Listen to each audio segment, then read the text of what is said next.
Porteira aberta, sejam bem-vindos ao podcast do Patrone, espaço para falar do agro com quem entende. No programa de hoje eu converso com um produtor rural que durante muitos anos dividiu o tempo entre a fazenda e o papel de liderança do setor produtivo. Foi presidente de sindicato rural, da AproSoja e do Sistema Famato, entidade máxima do agronegócio no estado.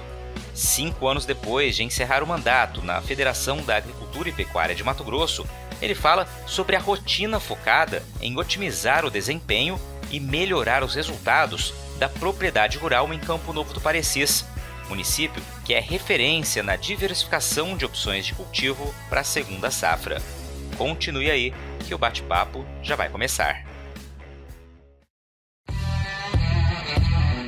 Ele nasceu em Campo Grande, é filho de pequenos produtores rurais e formou-se em medicina veterinária. Ainda em meados da década de 1980, o Rui Prado escolheu a região oeste de Mato Grosso como destino. Chegou a exercer a profissão atendendo a terceiros, mas o sonho de conduzir a própria fazenda falou mais alto. Foi um dos pioneiros no cultivo de algodão em Mato Grosso, mas focou a atenção no plantio de soja, milho e outras culturas de segunda safra, como milho-pipoca, girassol, feijão, grão de bico. O pasto também tem lugar nas terras da família, que tem intensificado a integração entre lavoura e pecuária, de cria, recria e engorda. Feliz com a atual rotina, ele relembra um pouco da trajetória que percorreu e aponta os principais desafios que enxerga para o campo nos próximos anos. Rui Prado, que prazer recebê-lo, voltar a conversar com você, ou entrevistando, depois de tanto tempo aí. Você é uma pessoa que, enquanto você estava à frente, de várias instituições que você já presidiu, foi representante do setor durante um bom tempo. Frequentemente a gente estava em contato, entrevistando, sempre gerando muitas notícias, muitas informações. Agora, voltando-se mais para a produção rural, ou seja, para a atividade nata que nasceu contigo, que está no teu sangue. Faz um tempinho que a gente não se fala, mas é um prazer recebê-lo. Tudo bem? Obrigado por estar aqui e ter aceitado esse convite. Ô, patrão, legal, tudo bem comigo. Bom também poder falar novamente com você. Faz tempo que a gente não se fala, então para mim realmente é um privilégio poder falar com os amigos aí que vivemos um tempo mais de perto, Pois é, sabe que eu conversava com alguns amigos aqui que a gente ia fazer essa entrevista. Eu falei, cara, tô com saudade de conversar com o Rui Prado, viu? Tô com saudade de conversar com ele, ver como estão as coisas. Então agora vai ser a hora de matar essa saudade. Vamos começar um pouquinho, Rui, falando da tua origem, Você, como eu, é meu conterrâneo, você é sul-mato-grossense, e veio escolher Mato Grosso para ganhar a vida, Mas vamos contar um pouquinho da tua história. Na verdade, patrão, eu sou mato-grossense, Eu gosto de falar isso porque quando eu nasci, o Mato Grosso ainda não estava dividido. Então, é verdade, isso é fato. A minha referência como pessoa é mato-grossense, Capital era Cuiabá, lógico, depois virou Campo Grande lá, mas a capital era Cuiabá na minha infância, na minha adolescência, enfim. Inclusive eu vinha visitar alguns amigos meus, tinha um tio que trabalhava aqui em Cuiabá e a gente vinha aqui na capital do estado de Mato Grosso e eu nascido em Campo Grande. Hoje dividiu, lógico, Sou hoje um sul-mato-grossense, mas um mato-grossense nato. Então, eu nasci em Campo Grande, Mato Grosso do Sul.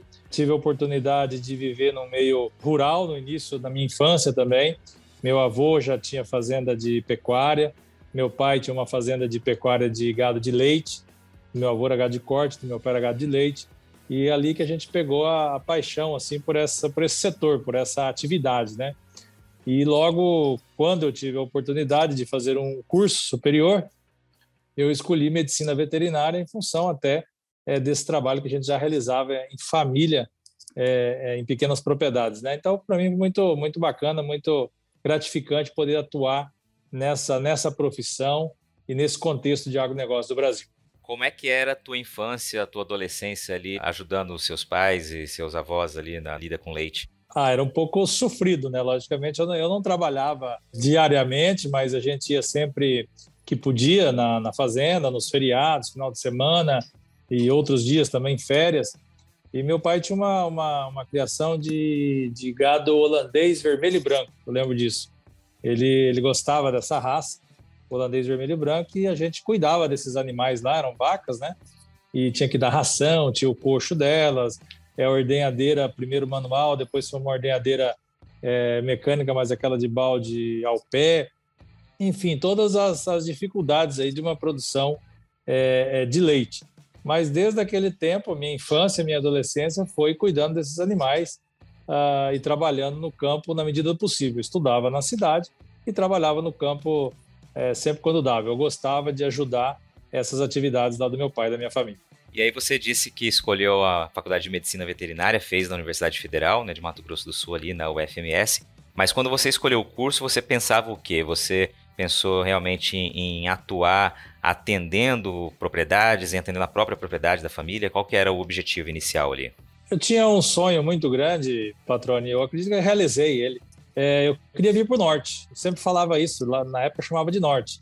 E poderia ser, inclusive, Rondônia, Pará, próprio Mato Grosso, né? Eu tinha essa vontade de me formar em veterinário e trabalhar no Norte. Tinha uma vontade enorme de prestar serviços em fazenda também. Prestei um pouco de serviço logo quando cheguei aqui, mas também eu queria abrir um comércio em Mato Grosso. Esse sonho não se realizou, mas de qualquer forma, meu pai ele era dentista, além de ser proprietário rural, ele era dentista, e eu por um momento da minha vida eu quis ser dentista também.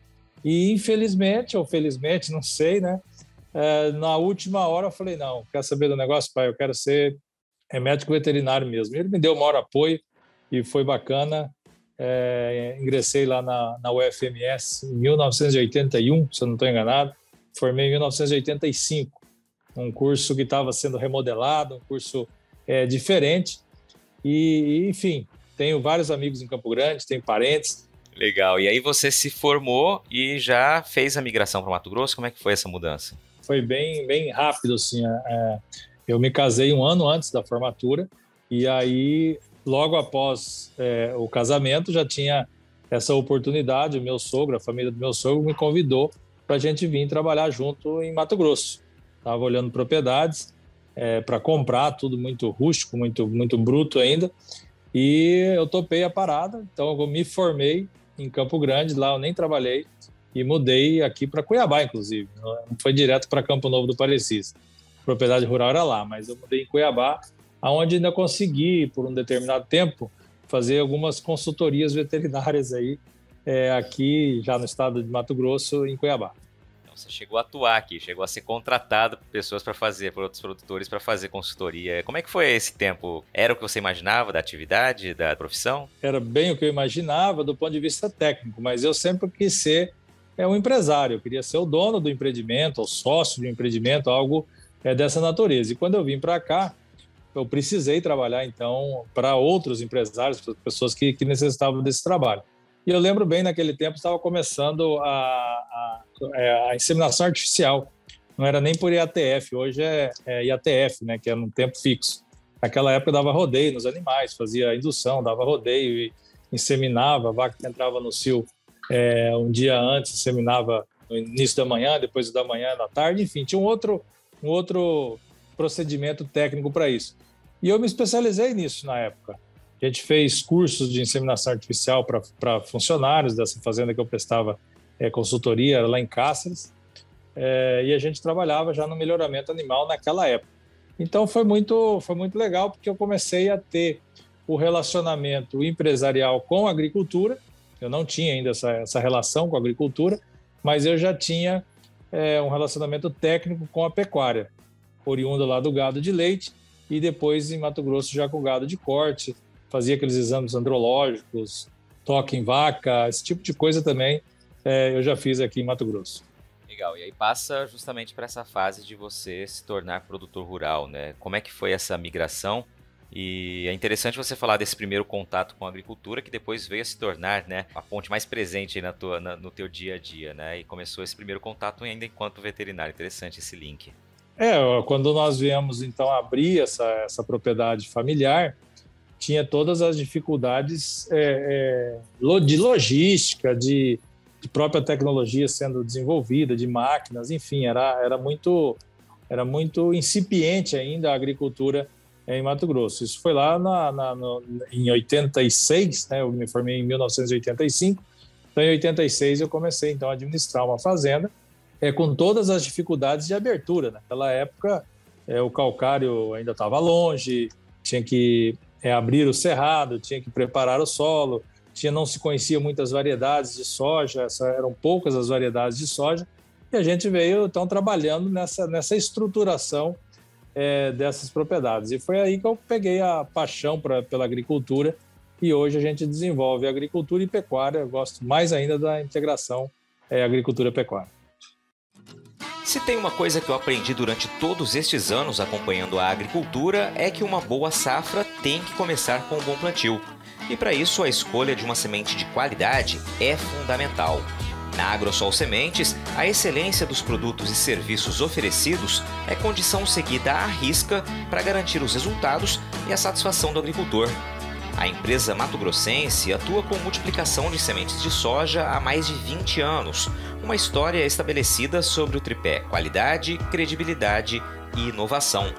Com produção de sementes 100% licenciada, em parceria com as principais obtentoras de cultivares de soja, a Agrosol Sementes garante um portfólio abrangente e com as melhores opções para todo o estado. Utilizando a tecnologia a favor do campo, a empresa também oferece comodidade e praticidade ao produtor com o aplicativo Agrosol, que ganha uma nova versão em 2021, além da rastreabilidade expandida a todos os clientes que conseguem acessar informações detalhadas sobre todos os lotes de sementes adquiridos. O aplicativo também acaba de se tornar uma plataforma de acesso a ofertas e a realização de orçamentos, tudo de maneira simples e intuitiva. Para começar a aproveitar os benefícios da semente na palma da sua mão, é só baixar o aplicativo Agrosol pelo Google Play ou Apple Store e fazer o cadastro. Agrosol Sementes, germinando o futuro. Vamos falar um pouquinho, você falou dos anos 80, né? E a gente conversava nos bastidores aqui, você disse que foi um dos pioneiros no cultivo de algodão aqui em Mato Grosso também, ainda com a ITA 90, né? Que foi uma cultivar que veio ajudar aquele início dessa atividade que tornou o estado referência na produção de algodão aqui no Brasil. Fala um pouquinho daquela época lá. Aquela história foi muito bacana. O Olacir de Moraes, um grande empreendedor, né? Todos nós o conhecemos, e ele desenvolvia, ele queria plantar algodão ali na Itamaraty, na Itanorte, e queria e plantou, né?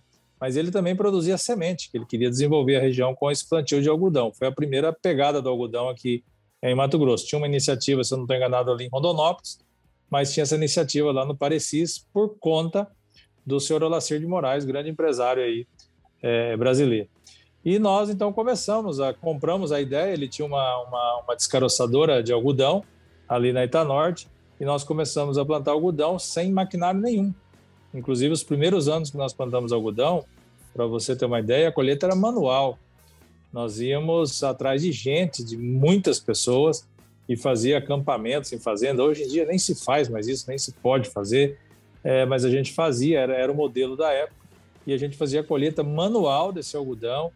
Depois de colhido na mão, naqueles fardos, prensava com o próprio corpo, a pessoa ficava andando em cima do algodão, prensando com os pés, e esse algodão era carregado lá para Itanorte, e depois de lá que ele era descaroçado. Então a gente vendia nessa época algodão em caroço, uma estrutura rudimentar, se pensar hoje o que foi feito lá atrás, mas eram os primórdios da cultura de algodão aqui em Mato Grosso, e naquela época deu certo, por um tempo deu certo, depois faltou estrutura técnica mesmo para a gente poder aumentar a área e continuar nessa atividade. Foi diminuindo gente e aumentando máquinas, aí que houve essa migração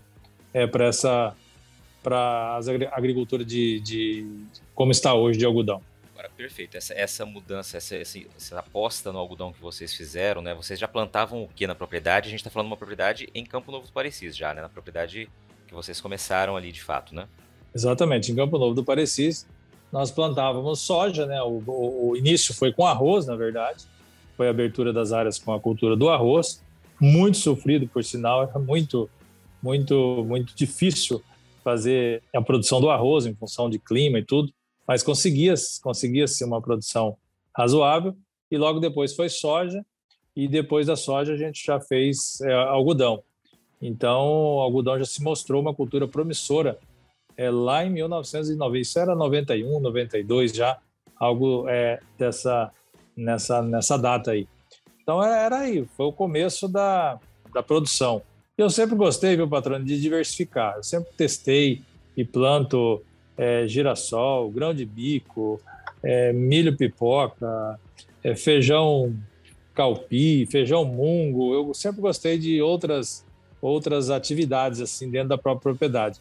E o que eu acho mais bacana é quando se integra uma com a outra, você consegue melhorar o resultado final. Você otimiza o que você tem dentro de uma propriedade quando você começa a integrar tanto culturas diferentes, em safras diferentes e também com os animais da pecuária. E é interessante você dizer isso, né? Porque você está inserido numa região que tem como principal característica, né, justamente essa diversificação de culturas, né? É um dos símbolos aí de Campo Novo do Parecis, tanto pelo girassol quanto pelo próprio grão de bico que você mencionou, milho pipoca, além do milho, da soja e do algodão também. Ou seja, é uma região em que respira essa diversificação. É característico demais daí, né, Rui? Sim. Meus colegas lá, produtores rurais, acredito que eu tenho o mesmo perfil deles, eles têm o mesmo perfil nosso ali em Campo Novo, por ser apesar de ser um polo, é um polo mais distante de Mato Grosso. O desenvolvimento chegou um pouco depois, por exemplo, do eixo da 163. Então lá nós tivemos que inventar mais. Enquanto a 163 já estava acelerando a produção de soja e de milho, principalmente, nós estávamos buscando uma atividade que fosse viável na época. Então, acredito que é por aí que começou a surgir outras culturas e, logicamente, também o milho e a soja. Então, foi essa a história ali da região, do início ali, essa história da gente se integrando aí na agricultura e na pecuária. Bom, Rui, agora, aproveitando esse momento que a gente falou um pouquinho do pioneirismo que você teve no algodão, é uma das características, né, que você carrega também no teu dia a dia, na tua história, vem um lado que faz muito parte de você, né, que é justamente de uma representatividade do setor, né, alguém que está à frente ou está junto a outras pessoas à frente das discussões do setor.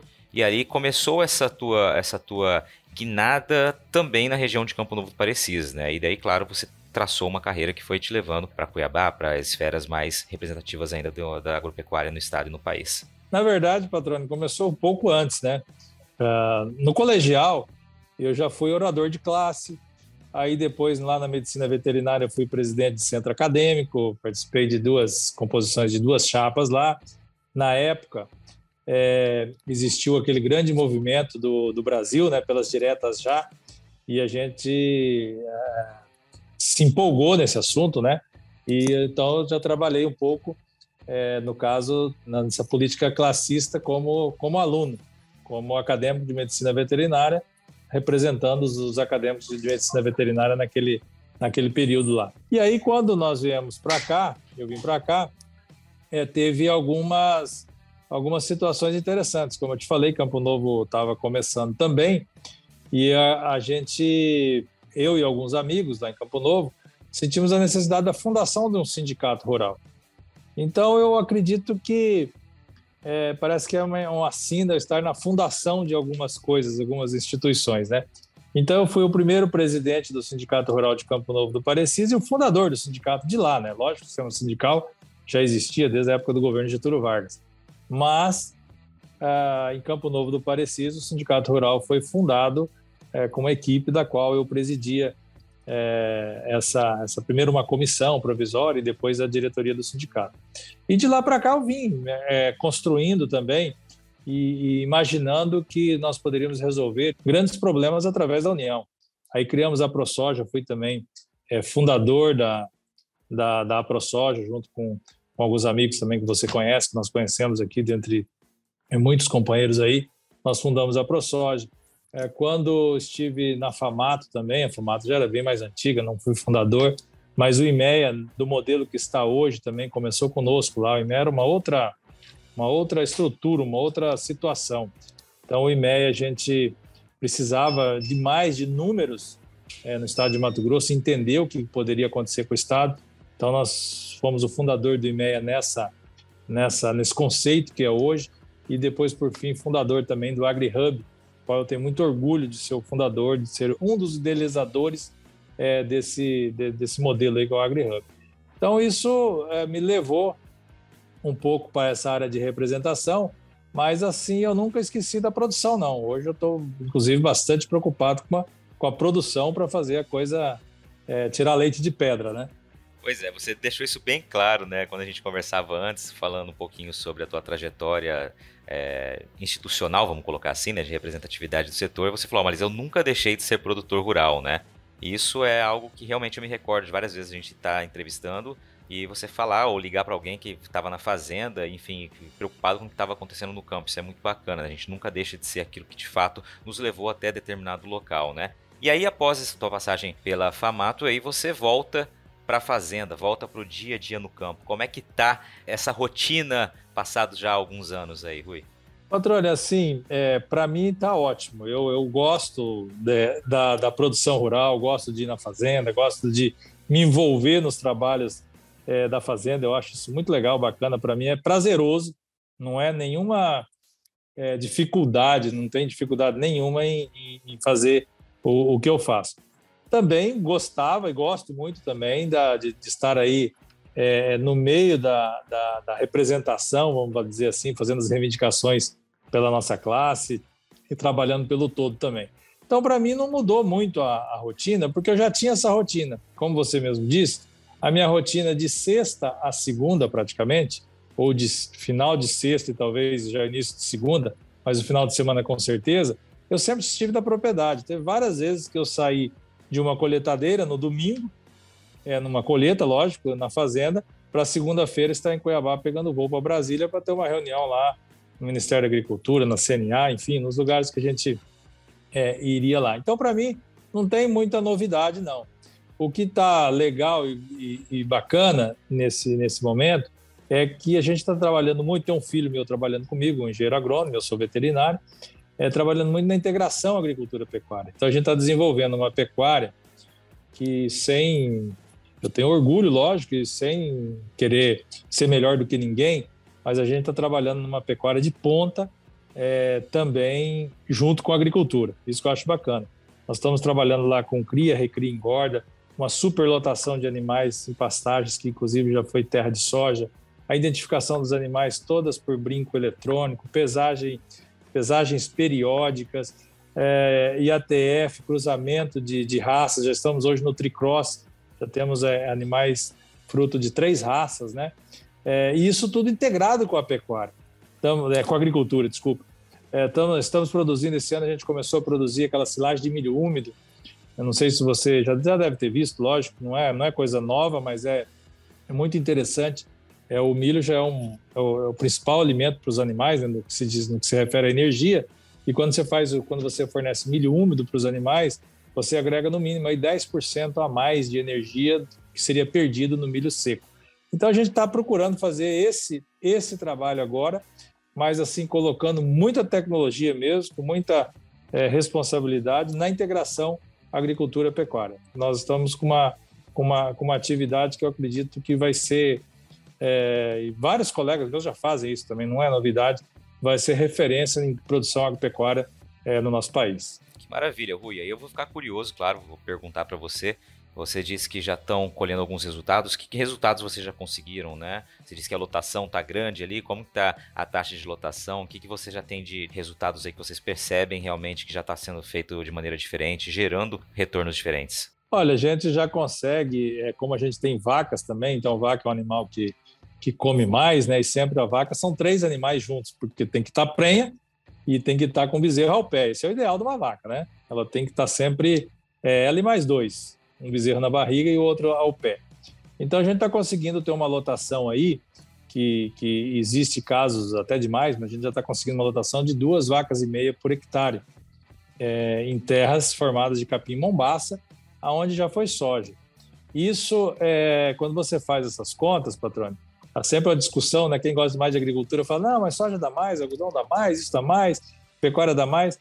Mas eu diria para você o seguinte, não perde mais nada não. Quando você consegue ter 2,5 vacas por hectare, produzindo um bezerro ou cruzamento industrial, tem feito cruzamento com Aberdeen, ou com inseminação de Nelore mesmo, quer dizer, você melhorando a raça Nelore, você não perde nada para as atividades como soja, milho e até algodão, quando depois vai para a engorda desses animais. Então hoje a gente já está fazendo isso. Esses animais que não emprenham ou que falham a produção deles, esses animais já vão para o abate. são animais que já vão para o coxo, e aí rapidamente também a gente já chega alcançando o peso ideal. E aí o fruto desses animais, nós estamos trabalhando também com creep feeding, né? Que é aquele fornecimento de alimento também para os bezerros a campo enquanto estão mamando ainda nas vacas.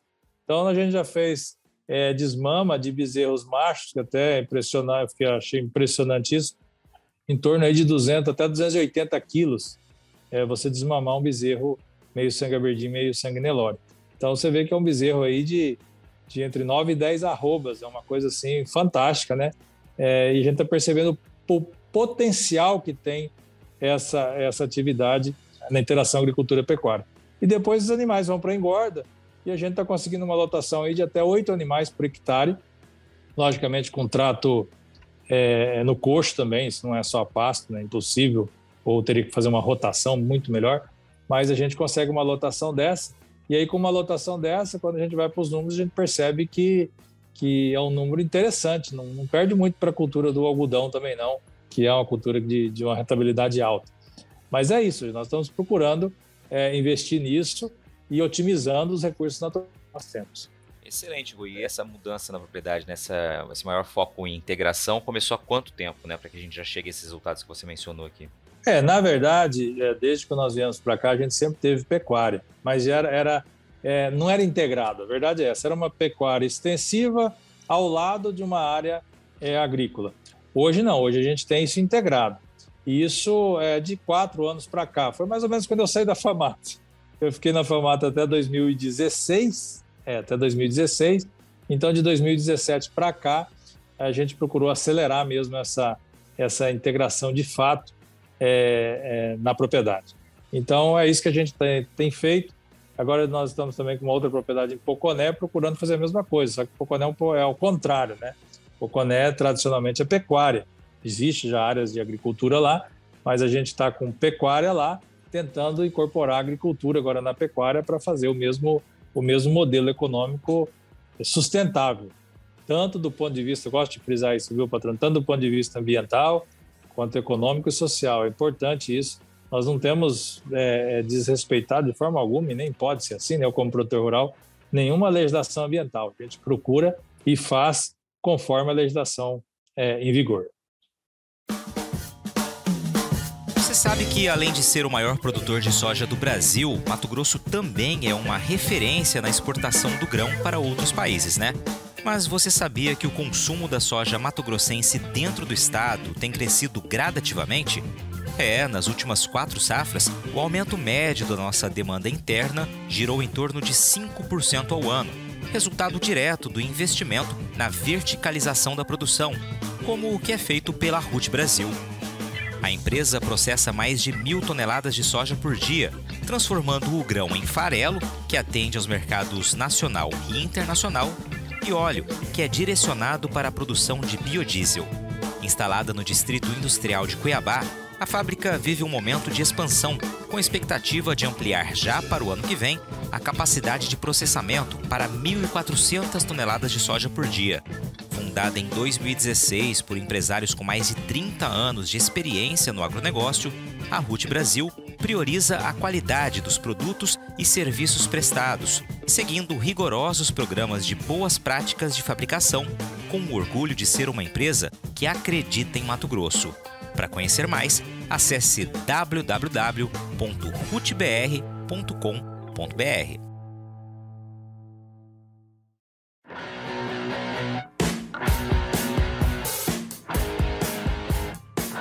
Você está ouvindo o podcast do Patrone, agroinformação com quem entende. Muito bem. Quero voltar para a tua propriedade ali de Campo Novo. Você disse ali que, né, faz girassol, grão de bico, feijão, enfim. Como é que está distribuída aí o teu calendário agrícola aí ao longo do ano, já que você já explicou bastante sobre a pecuária? Na verdade, a gente não faz isso tudo no mesmo ano agrícola, né? E também não faz todos os anos, né, em função de mercado. Por exemplo, o grão de bico foi uma aposta que nós fizemos, plantamos por 2 anos e hoje estamos parados com o grão de bico. Nós estamos precisando de mais variedades que se adaptam à janela de plantio que a gente tem. Então, o grão de bico, nesse momento, está parado. Mas hoje, na propriedade, nós já vamos colher feijão. É o feijão mungo, né? Aquele feijão que ele é verdinho, um feijão para exportação. Então, a gente optou por plantar esse feijão no meio do plantio de soja, porque ele já vai dar um caixa, dar uma receita agora em dezembro. Então, por isso foi essa opção do feijão. Ele é um ciclo bem curto, a gente consegue fazer dinheiro um pouco antes. Se fosse só soja, eu conseguiria obter recursos de soja a partir de janeiro. Então, agora com feijão, a gente já consegue em dezembro já começar a rodar o fluxo de caixa também.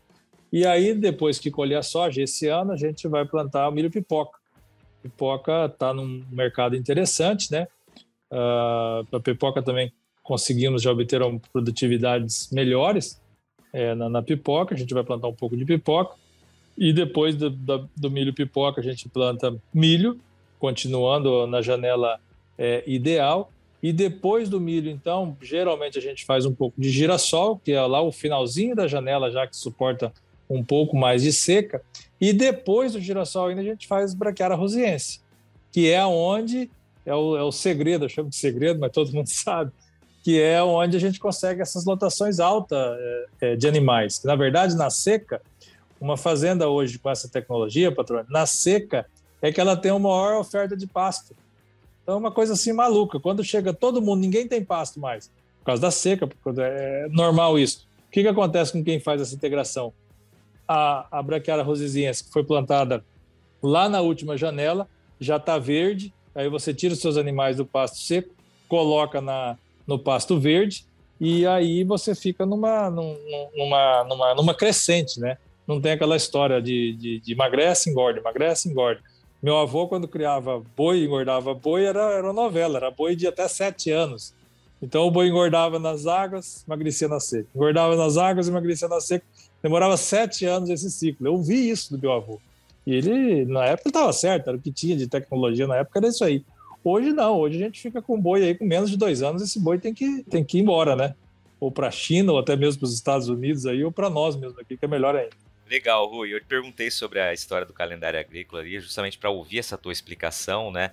E para mostrar como que é importante você ter várias opções já testadas, evidentemente, a viabilidade e os desafios de cada cultura aí na propriedade, né? Para que você possa compor a estratégia ao longo do ano, considerando preços de mercado, custos de produção, enfim, todo esse leque de alternativas que você tem, que lá no começo da conversa a gente disse que é uma das grandes características aí, né, da região de Campo Novo, né, que é justamente essa grande diversificação de culturas para a segunda safra. Você exemplificou muito bem aqui de tudo que pode ser feito, de que maneira que é encaixado ao longo do ano, né, e também, evidentemente, considerando, né, as melhores estratégias aí econômicas diante da realidade do mercado, né, tem que sempre levar isso em mente. Para você ter uma ideia, o ano passado nós plantamos chia, quando não tinha mais nada que fazer. Não dá para fazer mais nada agora, porque chegou a seca mesmo, vai chover mais uma semana para frente aí. Nós arriscamos e não foi ruim, não.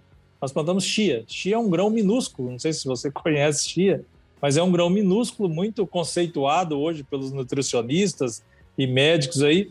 Então, quando a gente não tinha mais nada para fazer na parte de agricultura, nós plantamos essa chia e produziu um pouco ainda.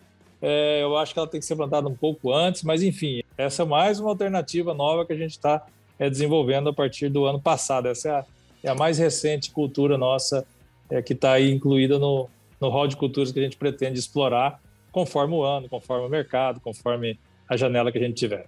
Legal, muito bacana ouvir isso, né? E é interessante, como eu destaquei ali, essa possibilidade, esse leque de alternativas que tem, né?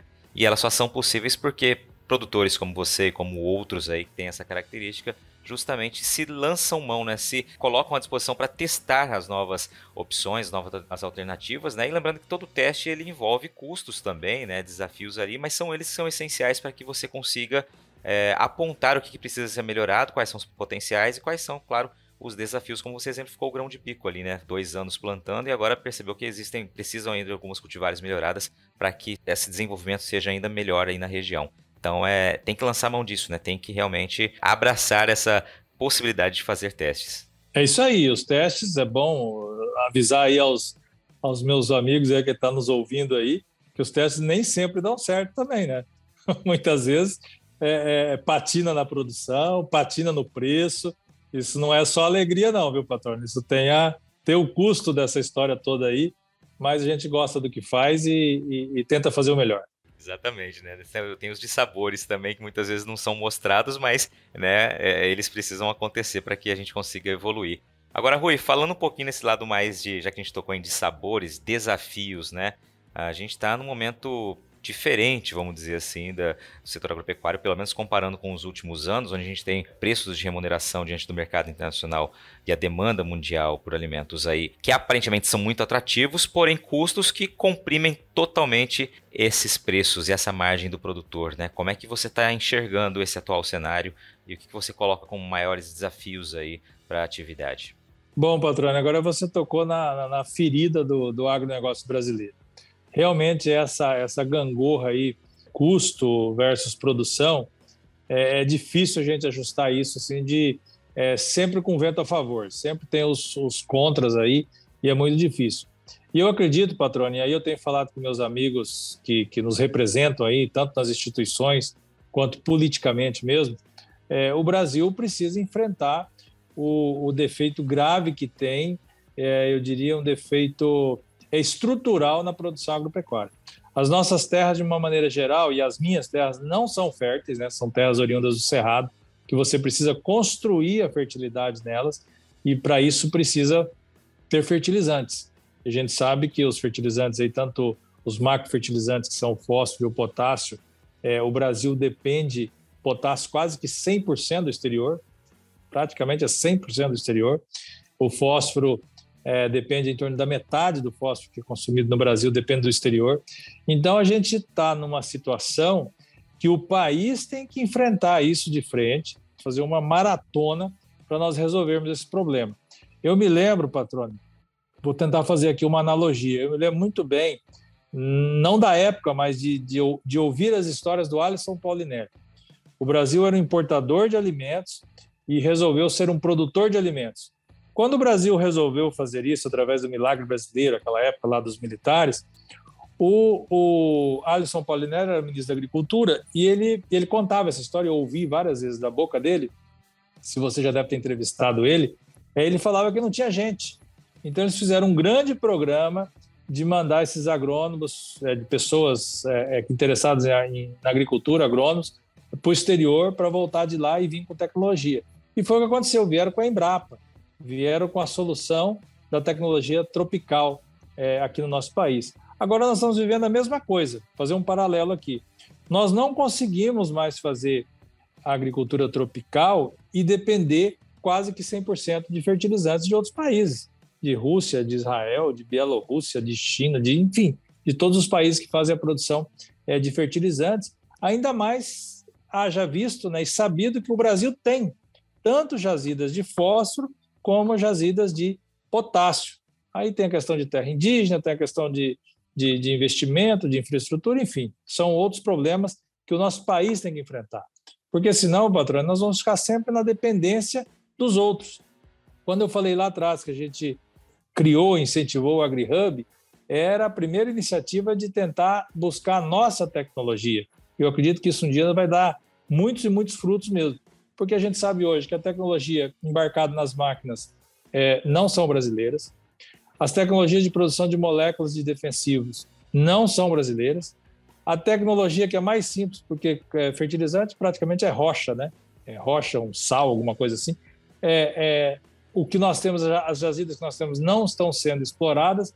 Então, eu gostaria muito de dar o grito como produtor, que sou mesmo, dar o grito para quem nos representa, para a classe política, para o nosso país, em todos os níveis aí, que o Brasil precisa fazer o enfrentamento dessa questão dos nossos insumos. Nós temos que ser donos dos nossos insumos. Não adianta a gente falar que o Brasil é o maior produtor disso, daquilo, o maior exportador de soja, o maior exportador de carnes e por aí vai, mas não ter o domínio dos insumos.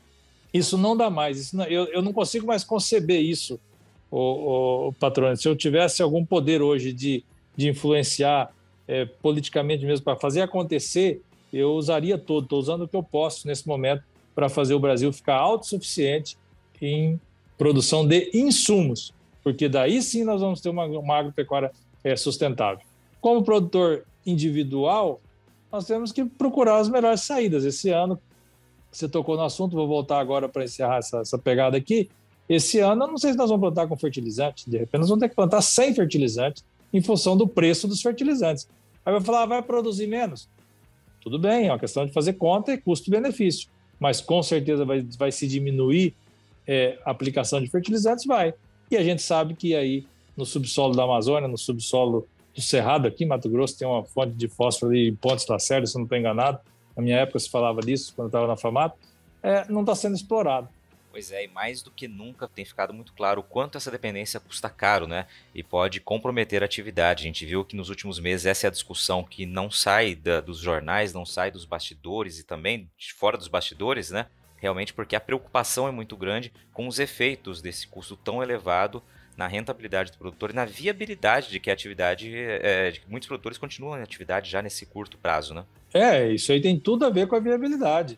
Um produtor melhor estruturado vai suportar, um menos estruturado já não vai conseguir suportar. Isso é bom para o Brasil, é bom para o produtor, não é bom para ninguém isso. Quer dizer, a gente tem a tecnologia, a gente tem a área de produção e não tem os insumos. A gente precisa fechar esse cerco aí e nós temos a possibilidade de ter isso tudo, não só na mão de outros, né? Perfeito, Rui. Excelente ponto destacado aqui. Vamos um pouquinho adiante. Eu queria ver contigo, ouvir de você, na verdade, né, como você analisa, excetuando essa discussão que a gente apontou aqui, a atual realidade do setor agropecuário brasileiro, né? A gente sabe que ainda existem muitas críticas, né, internacionais. Você citou a questão da grande preocupação dos produtores com o meio ambiente, né? Isso é nato em muitas e muitas e muitas fazendas. Como é que você vê essa discussão e essa pressão internacional, principalmente sobre a atividade agropecuária no Brasil? Olha, Patrone, eu tenho pensado muito nisso desde a época que eu fui presidente tanto da ProSoja quanto da FAMAT, que me envolvia diretamente nesse assunto ambiental que você tocou. E eu tenho percebido claramente que nós, produtores rurais, infelizmente, e a gente sempre falou isso, você sabe disso, é só uma questão de comunicação. Não existe quem mais preserva o meio ambiente do que o produtor rural comprometido com a produção. Eu não estou falando do grileiro de terra, eu não estou falando do cara que vai lá para a Amazônia e derruba a árvore para depois poder vender aquele quinhão de terra e poder oferir lucros, sei lá, de que tamanho. Não estou falando desse tipo de coisa. Isso aí, para mim, Patrone, eu sou bem radical nisso, eu me radicalizei nesse assunto. Isso aí, para mim, é caso de polícia. Quem está tratando o meio ambiente fora da legislação, isso é caso de polícia. Isso, inclusive, eu não defendo. Acredito que nós, produtores, temos que ser contra, realmente, esse tipo de gente, que, infelizmente, está em nosso meio. Mas esse tipo de gente não tem vez no agronegócio moderno sustentável no nosso planeta. Agora, quando se fala de tratar o meio ambiente conforme tem que ser tratado e cuidado, quem faz isso com mais propriedade e resultado são os produtores rurais. Porque se eu não cuidar bem da minha propriedade, eu não vou produzir. Isso qualquer um sabe, isso é óbvio, isso é lógico. Então, o que está acontecendo? Nós não estamos tendo a competência, nós, quando eu falo, digo o Brasil mesmo, nós produtores rurais, de mostrar o cuidado que nós temos com o meio ambiente. Nós temos que sair daquele discurso defensivo. Mas o Brasil ainda tem 62% de floresta e a Europa tem só 3%. Não é por aí que a gente vai explicar esse assunto. A Europa desmatou mais lá no passado por questões socioeconômicas da época lá. Então, não adianta, para mim não é esse o ponto. O ponto é o seguinte, o Rui está lá em Campo Novo, produzindo soja. Ele está produzindo de que forma, né, com relação ao meio ambiente? Lá está preservadas as águas, lá tem estrutura de plantio direto, de curva de nível, tem estrutura de reciclagem de materiais orgânicos nas propriedades. Enfim, é isso que a gente tem que mostrar. É isso que tem que ser dito nos fóruns internacionais e também nos nacionais. E a questão desse pessoal que está infiltrado em nós, verdadeiros bandidos aí do meio ambiente, nós tem que ser banido. Nós não podemos defender esse tipo de gente. Qualidade e credibilidade. Na era da informação e com tantas notícias falsas, é fundamental saber onde encontrar conteúdos produzidos por quem sabe que o bom jornalismo exige responsabilidade. E foi comprometido com você que o portal Lei Agora montou uma estrutura robusta, com uma equipe experiente focada em comunicar de um jeito diferente e dinâmico. o portal se tornou a primeira multiplataforma com conteúdo online e audiovisual em Mato Grosso. Lá você fica sabendo tudo sobre política, esporte, cultura, entretenimento e também sobre agronegócio. Toda quarta-feira à noite tem o programa Agro Agora, apresentado pela produtora rural Adriane Steinmetz, que, aliás, foi a entrevistada do episódio número 5 do podcast. Vale a pena você conferir a história dela. No Agro Agora, a Adriane fala de temas importantes do setor, com o conhecimento de quem também está do lado de dentro da porteira.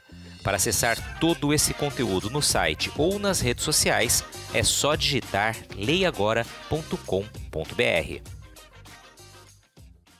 Muito bem. Falando um pouquinho mais agora, um outro ponto, como que você vê as nossas projeções, quais são as suas expectativas, né, para o nosso agronegócio? Olha, de uma maneira curto prazo, eu estou vendo com muita preocupação esse próximo ano agrícola, em função do aumento dos fertilizantes, dos defensivos que está em falta e por aí vai. Um curto prazo. Num médio para longo prazo, eu acredito muito, eu vejo com muito otimismo, eu acredito que o brasileiro é criativo, eu acredito que o mercado faz a produção, o mundo não vai parar de comer, apesar da pandemia, apesar de qualquer que seja aí o problema mundial, as pessoas precisam se alimentar, né?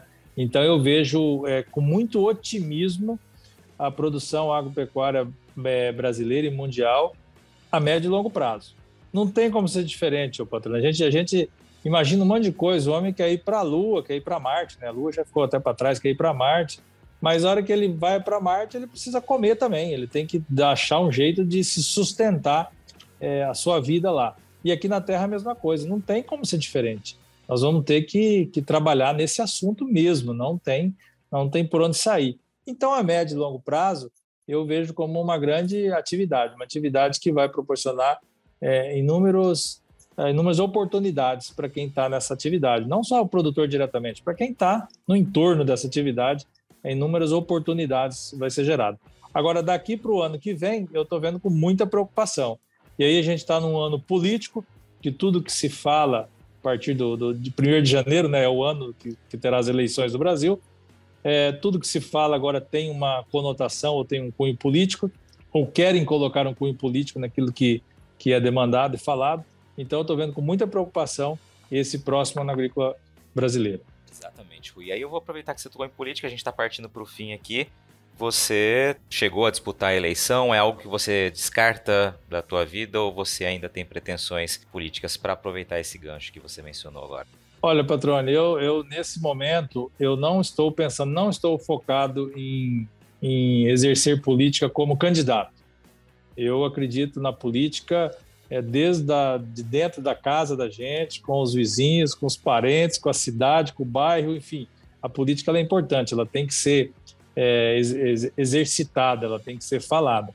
Mas hoje, nessa atual circunstância, atualmente, eu não me vejo como candidato a participar de um processo político. Quero participar, sim, de política, mas não como candidato. Essa é a minha opinião hoje, né? Em dezembro, não sei como é que vai ser o ano que vem, mas não me sinto motivado para enfrentar um processo político como candidato. Então, 2022, 2023, a gente vai encontrar o Rui Prado na Fazenda, então. Provavelmente. Rui, quero te agradecer, cara, por esse tempo aqui, esse bate-papo.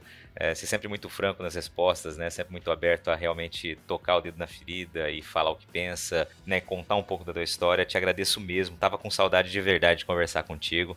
Foi um prazer recebê-lo aqui no podcast e espero que a gente possa, de alguma maneira, contribuir para esses desafios do setor, né? Ajudar, quem sabe, a apontar caminhos aí, ou a ecoar sugestões de caminhos para que o futuro da agropecuária seja ainda melhor no Brasil. Te agradeço mesmo. Ô, patrão, eu que te agradeço essa oportunidade. Hoje eu falo por mim mesmo, né? Não estou representando instituição nenhuma, então eu fico muito lisonjeado e orgulhoso e agradecido de você ter lembrado do meu nome, ter lembrado da minha pessoa, e eu acredito que essa é uma maneira da gente contribuir com o todo, né? Cada um no seu lugar, cada um no seu quadrado, mas todos contribuindo para o todo. Então eu quero continuar contribuindo com as pessoas desta forma, como um produtor rural, para a gente estar conversando e falando E então nada mais importante do que nada tão importante quanto uma entrevista como essa, do teu nível, do teu gabarito. Você é uma pessoa que realmente conhece o agro e tem feito um trabalho sensacional. Eu te parabenizo, exemplar para o nosso estado e para o nosso país. Então, muito obrigado e fico muito orgulhoso de ter sido entrevistado por Luiz Patroni. E aí, gostou do bate-papo? Então dá aquela força e compartilha essa entrevista com os seus contatos. E olha, aproveita para mandar aquele feedback dizendo o que você está achando do podcast do Patroni. Pode criticar, elogiar, sugerir temas e pessoas para dividir boas histórias aqui nos próximos episódios. É só enviar uma mensagem lá no Instagram para @LuizPatroni que a gente troca uma ideia, viu? Então, gente, sucesso da porteira para dentro, força e fé da porteira para fora e vamos que vamos! Você ouviu o podcast do Patroni, agroinformação com quem entende.